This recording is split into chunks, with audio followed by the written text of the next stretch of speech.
ప్రీజెంటికల్ testing అంటే ఏంటి? ప్రీజెంటికల్ testing ద్వారా ఏమనేది చేసుకోవచ్చు? మన ఇళ్లల్లో ఎవరికైనా మన ఫ్యామిలీ మెంబర్స్‌లో గాని జెనెటికల్ అబ్నార్మాలిటీస్ ఏమన్నా ఉన్నట్లయితే అది మనం టెస్టులు చేయడం ద్వారా వాటిని ఐడెంటిఫై చేసుకోవచ్చు. అదే ఆ కపుల్ గాని వాళ్ళు ప్రెగ్నెన్సీకి ప్లాన్ చేసుకుంటున్నట్లయితే ఆ జెనెటికల్ కండిషన్స్ అనేవి నెక్స్ట్ జనరేషన్‌కి ఎళ్ళకుండా కాపాడే ఒక టెక్నికే ప్రీజెనెటికల్ టెస్టింగ్.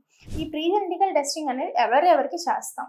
రికరెంట్ ప్రెగ్నెన్సీ లాసెస్ అంటే న్యాచురల్‌గా కన్సీవ్ అవుతున్నారు, అబార్షన్స్ అనేవి అయిపోతున్నా, ఐవీఎఫ్‌లో చేయించుకున్నా సరే ప్రెగ్నెన్సీ కలగకపోయినా, ఫ్యామిలీలో ఎవరికన్నా genetical abnormalities like autosomal dominant diseases, autosomal recessive diseases ఉన్నా, ఆల్రెడీ ఒక బిడ్డ ఉండి ఆ బేబీ ఫర్దర్‌గా ప్రాబ్లమ్స్ ఏమి ఫేస్ చేస్తున్నా మనం అది డయాగ్నోస్ చేసుకుని నెక్స్ట్ జనరేషన్‌లో ఎళ్ళకుండా కాపాడేదాన్నే ప్రీజెనెటికల్ టెస్టింగ్ అంటాం. ఈ ప్రీజెనెటికల్ టెస్టింగ్‌లో 3 టైప్స్ ఆఫ్ టెస్ట్స్ ఉంటాయి. ఎన్యూప్లాయిడీ టెస్ట్ ఉంటుంది, స్ట్రక్చరల్ రీఎంజ్మెంట్స్ ఉంటాయి అండ్ మోనోజెనెటిక్ డిసార్డర్స్ అంటే మనం ఏదైతే కనిపెట్టగలమో దాన్ని పీసీఆర్ ద్వారా దాన్ని క్రియేట్ చేసి దాన్ని ఈ ఫర్దర్‌గా బేబీలో ఉందో లేదో తెలుసుకునే టెస్టే ప్రీజెనెటికల్ టెస్టింగ్ అంటాం. ఈ టెస్ట్ అనేవి ఇన్ విట్రో ఫర్టిలైజేషన్ చేసిన ఎంబ్రియోస్‌కి ఏవైతే ఉంటాయో ఆ ఎంబ్రియోస్‌కి బయాప్సీ చేసి వాళ్ళకి టెస్ట్ చేయడం అనేది జరుగుతుందన్నమాట. ఇది సైన్స్‌లో డెవలప్‌మెంట్స్‌లో భాగమే ఈ టెస్ట్స్ అనేవి ఇంట్రడ్యూస్ చేయడం అనేది జరిగింది. Thank you verse.